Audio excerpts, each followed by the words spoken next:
This mustache cost Warner Brothers more than $300 million. The CGI they used to remove it turned into a viral joke, completely overshadowing their biggest movie's actual plot and marketing. Henry Cavill wanted to shave the damn thing, but the director of his next movie legally forced him to keep it. In this video, I will not only tell you one of the most bizarre post-production stories ever, but I will also convince you that this evil mustache is the very thing that destroyed the DC Extended Universe.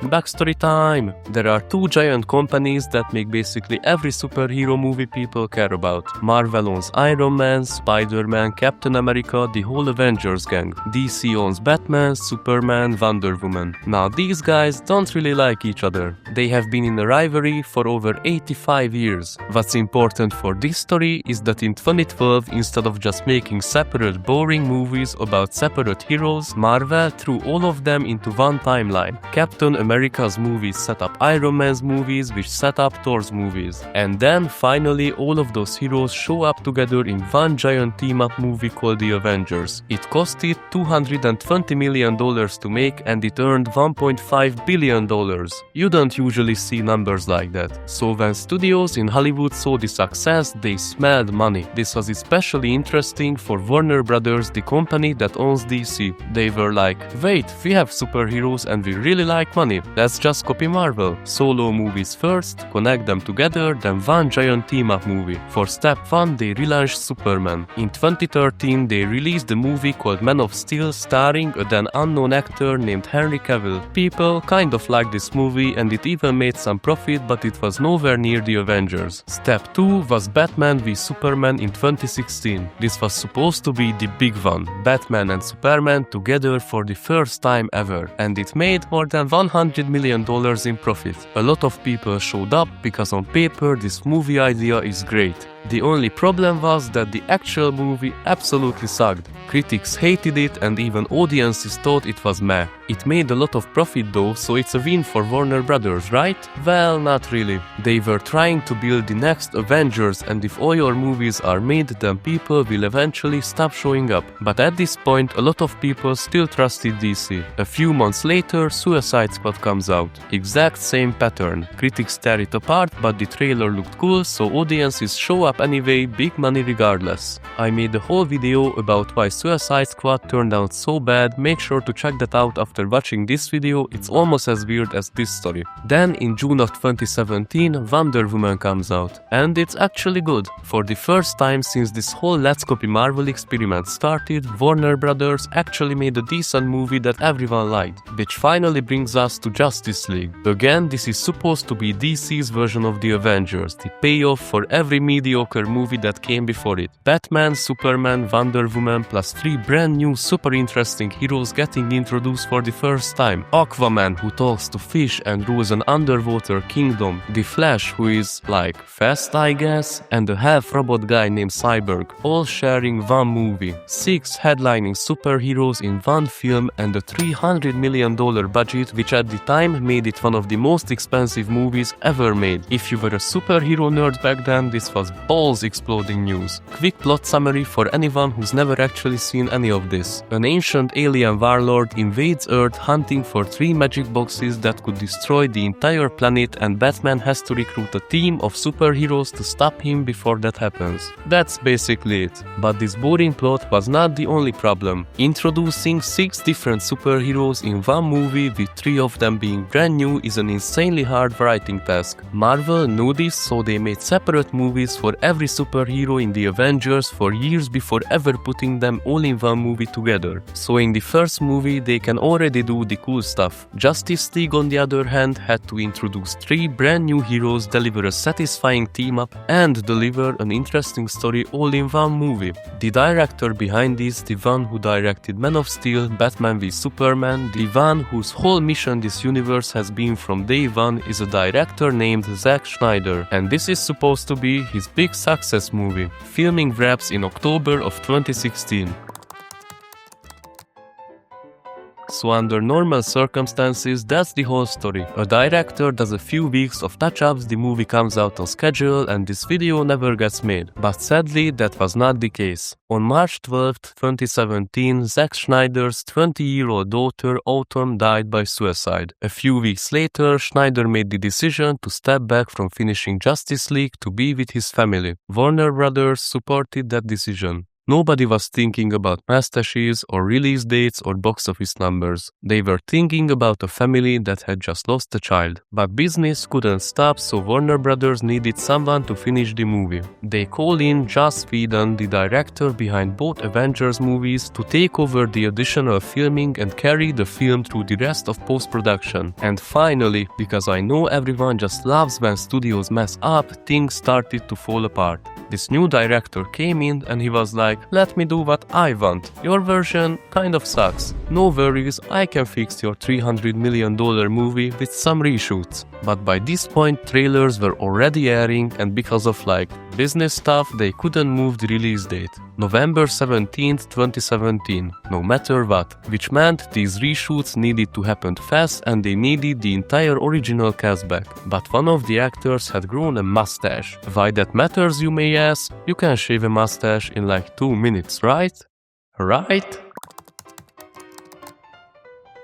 The actor is Henry Cavill, Superman himself. While Justice League scrambles to arrange these reshoots, Cavill is simultaneously off filming a completely different movie, Mission Impossible Fallout, made by Paramount Pictures. For Mission Impossible, Cavill's character, a cool CIA operative, has a mustache. The ironic thing is that it wasn't even written into the script. Cavill had actually grown it for a completely unrelated earlier project, and Fallout's director, Christopher McQuarrie, just liked how it looked and decided to keep it rolling straight into his movie. Justice League producer calls McQuarrie directly with about the simplest as imaginable. Can Henry shave it off for a few weeks? Fallout's own producer, Jake Myers, runs the actual numbers on this. Roughly $3 million in visual effects work. Not cheap, but for a movie this size, totally survivable. McQuarrie takes this plan upstairs to Paramount. The response, according to McQuarrie, was basically, "What are you people even talking about? There is no way we are doing that." So the simple $3 million fix, the one that would have solved this for literally everyone, never happens. One more layer of irony is how Mission Impossible Fallout ended up delayed anyway because of an injury, so they could have easily helped out Warner Brothers.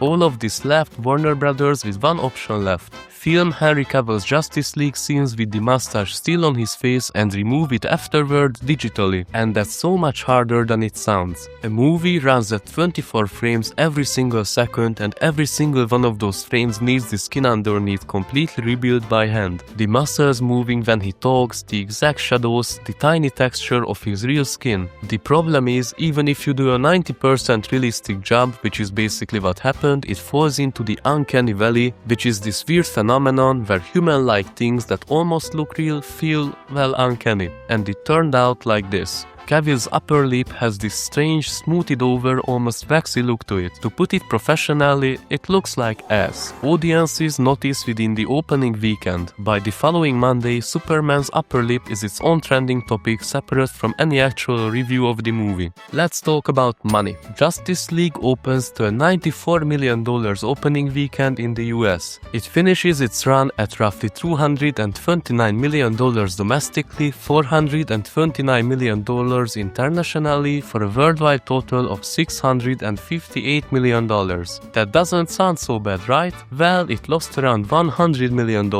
It was the highest grossing box office bomb in movie history, a film that made enough money to be a career-defining hit for almost anybody else on the planet and still lost a fortune. In 2021, Warner Brothers spends another $70 million finishing Zack Snyder's original intended version of the film, and people like it way more than the original.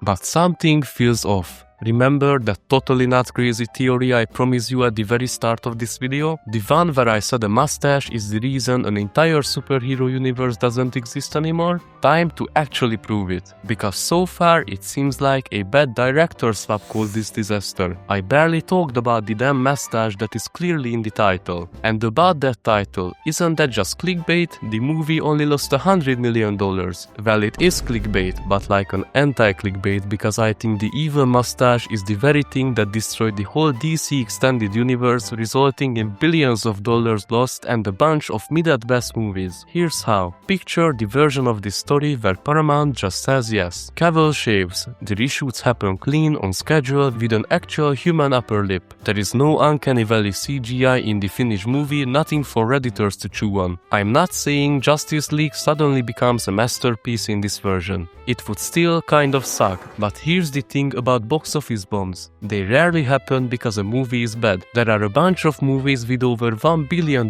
in earnings that are just not good. Box office bombs happen because of the marketing and the story surrounding the movie. For example, Snow White flopped because already before the release people hated the lead actress. The story around it was that it was a remake that didn't respect the source material, and the most viewed posts were outlandish interview clips. With Justice League, the story was the lips, the horrible and lazy CGI. So without the mustache there would have been no story, just a mediocre superhero movie that makes some money and quietly fades out the exact same way Suicide Squad did the year before. But because of the CGI, the public's opinion of the movie went from being disappointing to it being a disaster. And when that happens, a lot less people go to the theaters and they certainly skip the sequels. So Warner Brothers started panicking. Years of mapped out sequels got wiped. Add that to what Justice League itself lost. Add every other underwhelming DC movie that released during this period. Also add that in 2022 Warner Brothers pulls the plug on the whole DC extended universe for real. And the one actor they chose to leave behind is Henry Cavill, and I'm like 99% sure that it was because of the mustache. If the mustache never existed, the Avengers type movies could have made Warner Brothers $1 billion easily, considering how much Marvel made with the real Avengers. But because of the panic and the distrust the whole mustache situation caused, Warner Brothers and DC now only make mid-movies with huge losses.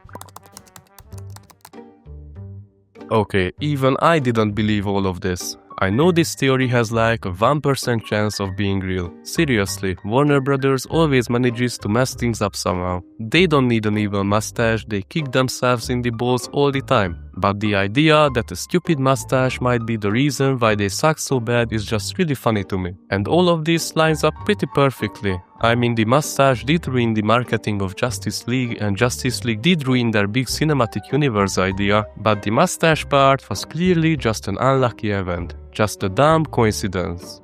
Or was it? Could someone have known about it? Could it be that someone benefited from this whole coincidence? Wait a minute, why was Paramount so strict about the no shaving rule? It didn't really matter to them, but being on good terms with another studio is always beneficial. So why throw away a relationship like that? Did they try to destroy Warner Brothers on purpose? But why? Did they want the mustache to ruin DC so DC would put Warner Brothers into debt, and then because of the debt Warner Brothers would need to put itself up for sale? But that doesn't help Paramount unless they are the ones trying to buy the company.